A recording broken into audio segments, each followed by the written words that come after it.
दोस्तों नमस्कार। हम बात कर रहे थे हिंदी ग्रामर पे एमपीएसआई के लिए हो या फिर एमपीपीएससी मेंस के लिए जो भी आप परीक्षा दोगे, मैं आपको भरोसा दिलाता हूँ, वादा करता हूँ, यदि आपने मेरी ये पूरी वीडियो देख ली तो यकीन मानिए आपसे कभी भी कॉन्सेप्ट गलत नहीं होगा।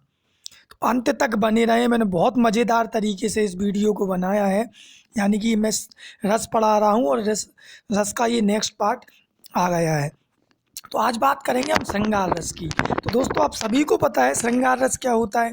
तो श्रृंगार रस व्यक्ति के जीवन में जन्म से लेकर जब तक वो जीता है, श्रृंगार रस उसका ख़त्म नहीं होता। इसलिए ही श्रृंगार रस को रतिराज भी कहते हैं और समस्त रसों में ये प्रधान भूमिका निभाता है। तो प्रधान भूमिका से तात्पर्य ये कि मान लो किसी भी काव्य में क्वेश्चन आता है कि प्रधान रस कौन होता है, तो दोस्तों श्रृंगार होता है या वीर होता है। तो चलिए आप शुरू करते हैं, अंत तक बने रहें, आपका कभी भी गलत नहीं होगा। श्रृंगार रस का स्थायी भाव दोस्तों रति या प्रेम होता है, यानी कि लव, रति या प्रेम होता है। क्वेश्चन आता है दोस्तों श्रृंगार रस का रंग कौन सा है, तो दोस्तों वो श्याम है। और श्रृंगार रस के भगवान कौन है, देवता, तो वो विष्णु भगवान है। ये याद रखना, ये आजकल ऐसे क्वेश्चन पूछे जाते हैं। तो मैंने बिल्कुल भी नहीं छोड़ा, आप अंत तक बनेंगे, आपको मज़ा आ जाएगा। अंत में कहोगे कि अब तो सब्सक्राइब बनता है। तो इसके दोस्तों दो प्रकार होते हैं, एक संयोग जिसका अर्थ आप सभी जानते हैं मिलना, दूसरा वियोग जिसका अर्थ होता है विछड़ना। समझ आ रहा है कि नहीं। श्रृंगार रस हो गया, उसका स्थायी भाव रति या प्रेम है। इसके दो पार्ट हैं, संयोग और वियोग। तो दोस्तों अभी मैं संयोग वियोग को डिलीट करता हूँ, अपन बात करते हैं डायरेक्ट श्रृंगार रस की परिभाषा पर। तो दोस्तों नायक नायिका के मिलन, जिस किसी काव्य में नायक नायिका का मिलन का प्रसंग चल रहा हो और स्थायी भाव अनुभाव संचारी भाव यानी रस संयोग से, यानी रस के अंगों से मिलकर उनका प्रेम पुष्ट होकर श्रृंगार रस बन जाता है। मतलब श्रृंगार रस की उत्पत्ति अब कब होगी अपन देखते हैं। इसकी उत्पत्ति कैसे होती दोस्तों, नायक नायिका के मिलने से, प्रेम हो जाने से या शुरू होने वाला हो या बिछड़ने का गम हो, तब श्रृंगार रस होता है। तो दोस्तों क्वेश्चन चाहे वियोग श्रृंगार का हो या संयोग श्रृंगार का उदाहरण, तो वो दोनों ही क्या रस कहलाएंगे, श्रृंगार रस कहलाएंगे। अब देखो इसकी उत्पत्ति कैसे होती है। मान लो इधर नायिका है और इधर नायक है, अभी एक दूसरे को दोनों नहीं जानते, लेकिन एक दूसरे को उन्होंने देख लिया तो मतलब प्रेम की जब शुरुआत हो, जैसे कोई मूवी है और साउथ का एक हीरो है और साउथ की एक एक्ट्रेस है, तो वो क्या करेंगे, एक दूसरे को देख लेंगे। अब एक हीरोइन को प्यार हो ना हो, लेकिन हीरो को तो होना निश्चित है, ऐसा नहीं है, हीरोइन को भी हो जाता है। तो क्या होगा, अब वो एक दूसरे को देख लेंगे तो मतलब स्थायी भाव जग गया, कौन सा, रति या प्रेम की उत्पत्ति हो गई। अब हो गई तो एक दूसरे से जार कर देंगे, दोनों का एक एक्सेप्ट हो जाएगा, तो श्रृंगार रस की उत्पत्ति, यानी वो श्रृंगार रस का रूप ले लेगा और अब उनका मिलन होगा तो वहाँ क्या हो जाएगा, संयोग श्रृंगार। तो आई होप आपके समझ आ रहा होगा कि श्रृंगार रस की उत्पत्ति कैसे होती। नायक नायिका का प्रेम जब पुष्ट होकर, परिणित होकर, रस के अंगों से मिलकर क्या हो जाए, श्रृंगार रस में बदल जाए। तो आपके समझ आ रहा होगा, जब शुरू, देखो याद रखना, जब नायक नायिका का प्यार शुरू हो रहा हो, प्रेम कोई भी नायक नायिका का, तो समझ लेना वो कौन सा रस है, श्रृंगार रस है। अब मैं आखिरी में बताऊंगा आपको इसे पहचानना कैसे। चलिए श्रृंगार रस के अब बात आती है, श्रृंगार रस में विभाव क्या होंगे। तो देखो आलम्बन, दो विभाव होते हैं, हमने पढ़ा है, पुराना पाठ आप देखोगे पूरा समझ आएगा। आलम्बन क्या होता है, नायक नायिका, यानी देखो नायक नायिका मतलब विषय आलम्बन कौन हो गया और आश्रय आलम्बन, एक आश्रय हो गया, दूसरा विषय आलम्बन, जिसके मन में भाव जगे और जिसके प्रति जगे। तो नायक का नायिका के प्रति जग गया और नायिका के नायक के प्रति जग गया, तो ये दोनों क्या हो गए, आलम्बन विवाह। उद्दीपन विवाह क्या होंगे, अब देखो प्यार तो हो गया, नायक होना, अकेला व्यक्ति को तो प्रेम हो नहीं सकता, श्रृंगार रस की उत्पत्ति अकेले में तो होगी नहीं, सामने नायिका का होना बहुत ज़रूरी है। तो अब दोस्तों जहाँ नायिका मिल गई, अब नायिका मिल गई तो उसे उस प्यार को और कौन बढ़ाएगा, मतलब उत्सुकता कौन बढ़ाएगा, तो विवाह उद्दीपन विवाह बढ़ाएगा। तो कहने का मतलब है श्रृंगार रस में उद्दीपन विवाह क्या होंगे, सुंदर, या तो उस लड़का या लड़की की सुंदरता होगी या फिर सुंदर प्रकृति होगी, कोई गाना चल रहा होगा, मान लो प्यार हो रहा है और उसी वक्त कोई गाना चल रहा है, एक चेहरे ने बहुत प्यार से देखा मुझे, तो क्या हो गया, उस प्यार को वो और भी उद्दीप्त करेंगे, मतलब तीव्र करेंगे। चांदनी रात, आहा, चांदनी रात होगी और वह मिलन हो रहा है, तो श्रृंगार रस की उत्पत्ति हो जाएगी। आ गया कि नहीं समझ में? विभाव क्या होंगे, जैसे कोई पंक्ति है उसमें विभाव होंगे। क्वेश्चन आएगा श्रृंगार रस में निम्नलिखित में से कौन सा विभाव है, कौन सा शब्द विभाव के अंतर्गत आता है? उसकी सुंदरता, प्रकृति, गाने, जो मतलब उसे और बढ़ाए, प्यार को और बढ़ा रहे। अगर अरिजीत सिंह के गाने सुन के सैड सॉन्ग सुन लिए, तो जिसको ना हुआ वो भी ऐसा लगता है उसे किसी लड़की ने या किसी प्रेमी ने धोखा दे दिया।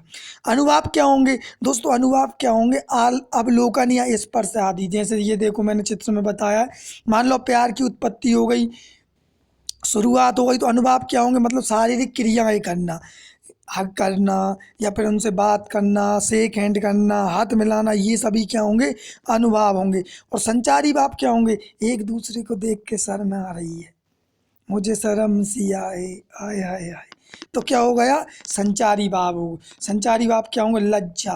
देखो संचारी और शर्म अधिकतर तो देर तक तो रहेगी ही नहीं।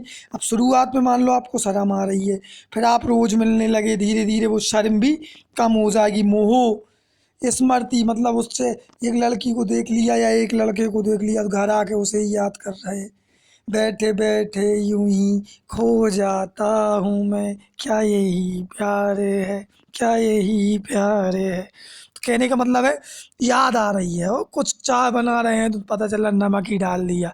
तो ये सब औसत दर्जे की चीज़ होती हैं हालांकि, पर ये भी एक अपनी भावना होती है, मैं उसका विरोध नहीं करूँगा, है ना। तो याद आ गई, तुम याद ना आया करो, याद आने से पहले। आ रहा है कि नहीं? सब आई होप आपको मज़ा आ रहा होगा। तो विभाव हो गए, अनुभाव हो गए और संचारी भाव, मतलब श्रृंगार रस के ये पार्ट हैं। श्रृंगार रस के उदाहरण में निम्नलिखित में से कौन से रस के अंग होंगे? ये शर्म आएगी या नहीं? क्वेश्चन में दो पंक्तियां दे दी और उसमें बता दी है संचारी भाव क्या है, तो स्मृति, लज्जा, मोह, याद। चलिए नेक्स्ट देख लेते हैं। अब अपन बात कर रहे हैं संयोग श्रृंगार। संयोग श्रृंगार इसका पार्ट है पहला। संयोग श्रृंगार की का मतलब होता है मिलना। अब इसकी परिभाषा है, जब किसी काव्य में नायक नायिका के मिलने का प्रसंग चल रहा हो। हालांकि नायिका गलत लिखी है, नायिका ऐसी लिखाती है, नायिका, है ना, तो गलत लिखी है वो। इंग्लिश टू हिंदी में हो गया, कोई दिक्कत नहीं है। नायक नायिका के मिलने का प्रसंग चल रहा हो किसी काव्य में, है ना, या आप किसी भी स्थिति में नायक नायिका के मिलने की स्थिति को पढ़ रहे हैं। देखो उदाहरण आप देखेंगे, समझ में आ रहा है, किसी काव्य में नायक नायिका के मिलने का प्रसंग चल रहा हो। देखो, बत रस लालच लाली की मुरली धरी लुकाए, सो करे मोहन हसे देन कहे नटी जाए। मतलब राधा जी हैं और इधर कृष्ण है। अब राधा जी ने क्या कर लिया, कृष्ण भगवान की वो मुरली थी उसे छुपा ली कृष्ण, और पेड़ पे चढ़ गई। अब कृष्ण भगवान चूंकि उनसे तीन छोटे थे और लेकिन प्यार तो था उनमें, एक दूसरे में फ्रेंड्स थे, जो भी हो मान मर्यादा का सम्मान रखते हुए। अब पहले तो कृष्ण भगवान कहे मेरी मुरली दे दो, राधा जी कहे मेरे पास नहीं है, और फिर वो जाके हंसने लगे, फिर कहने लगे मेरे ही पास है। तो इस प्रकार से उनके प्रेम की ठिठोली हो रही है। आ गया ना समझ में? चलो अपन दूसरा उदाहरण देखते हैं। राम देखें सिया को, सिया राम को, उनकी अखियाँ टिकी के टिकी रह गई।